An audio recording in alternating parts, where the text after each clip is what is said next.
안녕하십니까. 행복이 먼저다. 오늘은 말하는 걸 배우는 데는 2년이 걸린다. 라는 제목으로 몇 말씀 같이 나누도록 하겠습니다. 애가 태어나서 말을 막 하잖아요.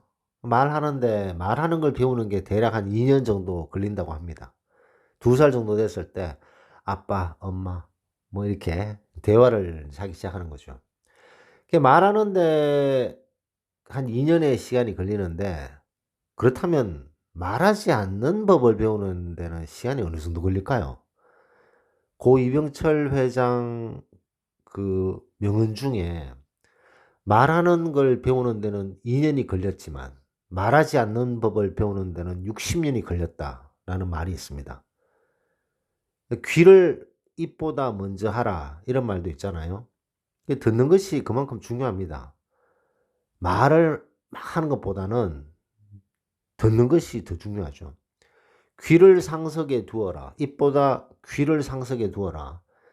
그래서 이 말하지 않는 법을 배우는데 60 년이 걸렸다고 말씀하신 이병철 회장 말씀처럼 이 말을 하지 않는 법, 그거 참 쉽지 않습니다. 근데 여기서 말하지 않는 거는 부당한 대우를 받았을 때, 말도 안 되는 대접을 받았을 때 끽소리 못하고 말하는 것이 아니라 사람들과의 어떤 소통, 관계에서 자기 얘기를 막 이렇게 할 필요 없다는 거죠.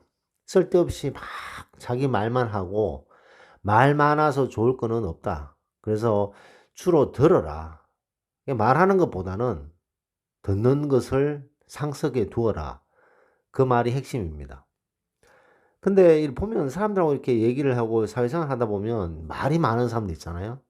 이 말이 많다 보면 사달이 나는 경우가 많습니다. 이 말이 많다는 거는 버릇이거든요. 그런 말이 많은 버릇을 하다가 순간적인 감정에 휩싸이거나 혹은 순간적인 오판에 의해서 사달이 나는 경우가 왕왕 있다는 거죠. 근데 말수를 줄이고 듣는 것에 더 집중을 하다 보면 인간관계에서 문제가 될 게 별로 없습니다. 대부분의 인간관계에서 문제가 말을 많이 하는 것, 쓸데없는 말, 남이 알 필요도 없는 말, 말을 많이 하는 거죠. 이제 그러다 보면 이 말을 아끼는 사람, 귀를 입보다 더 상석에 두는 사람은 '아 저 사람 말 많네. 아 저 사람 입이 좀 가볍네.' 라는 생각을 하게 되면서 거리를 딱 두게 되는 거죠. 우리도 그렇지 않습니까? 사람들을 딱 만났는데 뭐 말이 많아요. 말이 많고 그다음에 그 자리에 없는 사람 얘기를 막 끄집어내. 이 사람 얘기, 저 사람 얘기, 그 사람 얘기. 그러면서 교묘하게 험담하는 거 있잖아요. 교묘하게. 그러면서 동조하게끔 만드는 그런 식으로 대화를 이끌고 얘기하는 사람을 탁 만났을 때는 '아 이 사람하고는 관계를 좀 선을 그어야 되겠다.' 그런 생각 들지 않습니까?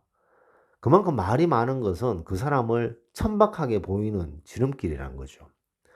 그래서 이 말하는 것보다는 말하지 않는 법을 배우는 것이 상당히 중요한데 그 말하지 않는 법은 이게 간단하게 되진 않죠. 오랜 자기 자신의 훈련, 노력 그런 것이 필요하지 않나 생각됩니다.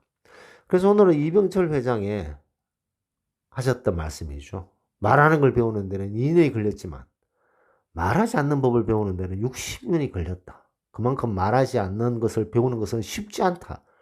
하지만 꼭 필요하다. 그런 맥락에서 몇 말씀 같이 나눴습니다. 녹음을 마치도록 하겠습니다.